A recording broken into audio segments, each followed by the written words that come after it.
আসসালামু আলাইকুম রহমতুল্লাহি ওয়া বারাকাতুহু।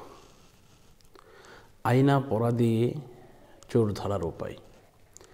অনেকেই আয়না পরা দিয়ে চোর ধরতে চান, যেটা আয়নার মধ্যে চেহারা ভাসে, কিন্তু কোনো কবিরাজই আজ পর্যন্ত আয়না দিয়ে চেহারা দেখেছে এবং সঠিকভাবে আয়না হয়েছে, এটা সম্পূর্ণ মিথ্যা কথা। তবে তুলা রাশির মাধ্যমে চেহারা দেখা যায়, এটা মিথ্যা নয়, এরকম হয়ে থাকে। কিন্তু এটা শুধু চেহারা দেখলেন, আপনার মাল চুরি হয়ে গেল, আপনি শুধু চেহারা দেখলে হবে? অবশ্যই না, এই মালটা তো ফেরত আনতে হবে। কি বলছি বোঝেন নাই? মানে এটা ফেরত আনতে হবে। তো এখন ফেরত আনতে হলে আপনাকে কি করতে হবে?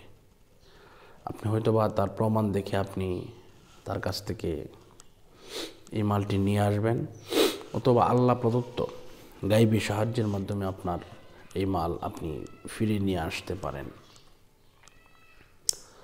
এজন্য আপনাকে এই কাজটা করতে হবে, যে কাজটা হচ্ছে, আমরা সকলেই পরিচিত কোরআনের এই আয়াতের কাছে।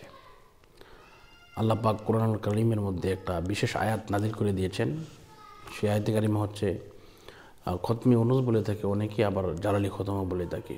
এই খতমি উনুস বা জালালি খতম আমাদেরকে পাঠ করতে হবে 1,30,000 বার।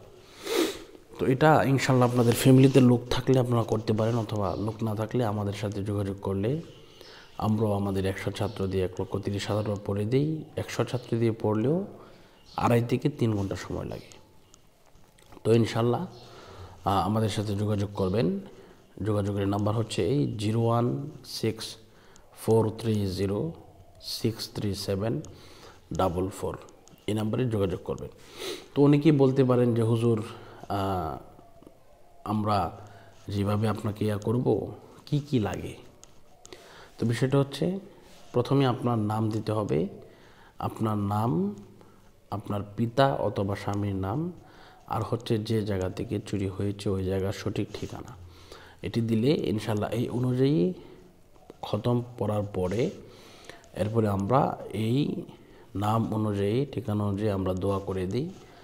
দোয়া করে দিলে ইনশাল্লাহ আপনার এটা 3 দিন, সর্বোচ্চ 1 সপ্তাহের ভিতরে যে ব্যক্তি চুরি করেছে ওই ব্যক্তি মাল ফেরত দিতে বাধ্য হবে। যদি না দেয়, তার গলা দিয়ে, নাক দিয়ে রক্ত বের হবে, পাতলা পায়খানা শুরু হয়ে যাবে, আরও বহু ধরনের তার সমস্যা সৃষ্টি হয়ে যাবে। তো এই বিষয়গুলো আমরা আমাদের মাথায় রাখবো ইনশাল্লাহ। আল্লাহ পাক রব্বুল আলামিন আমাদেরকে কবুল করুন, মঞ্জুর করুন। তো আজকের মতো এই পর্যন্তই, বিদায় নিচ্ছি। আসসালামু আলাইকুম রহমতুল্লাহি ওয়া বারাকাতুহু।